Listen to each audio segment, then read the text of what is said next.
রোজার বিভিন্ন উপকারিতা আছে। এক নাম্বার হলো রোজা প্রকৃতির উপর নিয়ন্ত্রণ প্রতিষ্ঠিত হয়। দুই নাম্বার হলো যৌবিক এবং পাশবিক নেশা নিস্তেজ হয় রোজা রাখার দ্বারা। তিন নাম্বার হলো পশুত্ব ভাব দূর হয়। চার নাম্বার হলো মনুষ্যত্ব জাগ্রত হয় এবং আল্লাহ তাআলার প্রতি কৃতজ্ঞতায় অন্তর বিগলিত হয় যখন মানুষ রোজা রাখে।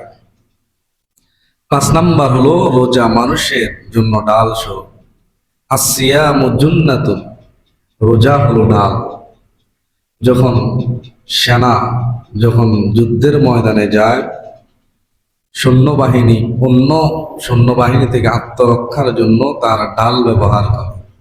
এই রোজা হলো বান্দা গুনাহ থেকে বাঁচার জন্য ডাল স্বরূপ। সুবহানাল্লাহ। ছয় নম্বর হলো রোজা শয়তানের আক্রমণ থেকে হেফাজত করে। সাত নম্বর হলো শারীরিক সুস্থতা অর্জিত হয়। আট নম্বর হলো মানুষের অন্তরে তাকওয়ার গুণ অর্জিত হয়। রোজা রাখার দ্বারা মানুষ আল্লাহ তাআলার ভয় এটাকে অর্জন করে। নয় নম্বর হলো মানুষের স্বভাবে বিনয় এবং নম্রতা সৃষ্টি হয়। রোজা রাখার দ্বারা মানুষ নম্র এবং স্বভাবগতভাবে মানুষ বিনয় হয়। 10 নম্বর হলো মানব মনে আল্লাহ তাআলার মহত্বের ধারণা জাগ্রত। আল্লাহ তাআলার বড়ত্বের ধারণাটা মানুষের মনে জাগ্রত হয়। 11 নম্বর হলো অন্তর্দৃষ্টি উন্মোচিত হয়, অন্তরের চক্ষু খুলে যায়।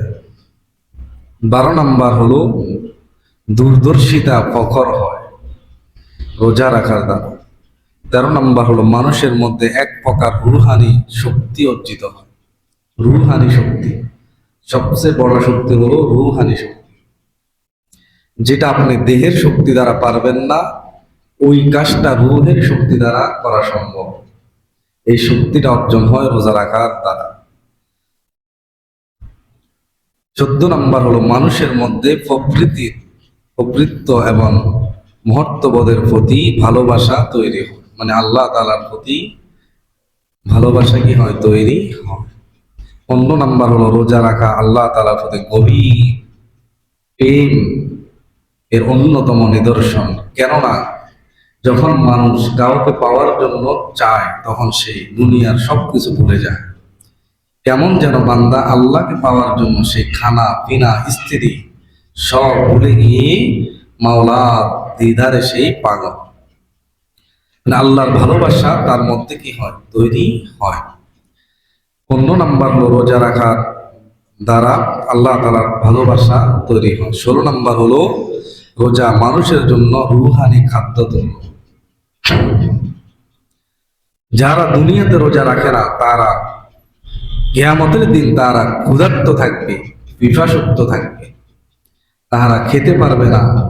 আর যারা এখন রোজাদার খেতে পারেন না, মানে আল্লাহর ভয়ে, কিন্তু আখিরাতে আপনারাই সবচেয়ে বেশি খাবেন, বুঝলেন নাকি? আর যারা এখন আল্লাহর আদেশ না মেনে এখন খাইতেছে, তারা পরবর্তীতে তারা খেতে পারবে না, তারা পিপাসুক্ত থাকবে। 17 নম্বর হলো অন্তর পরিশুদ্ধ এবং হৃদয়ের সজীবতা অর্জিত হয় এবং হৃদয়ের মধ্যে অনেক প্রশান্তি তৈরি হয়। হাহাকার, দুশ্চিন্তা এগুলো কমে যায়। সুবহানাল্লাহ।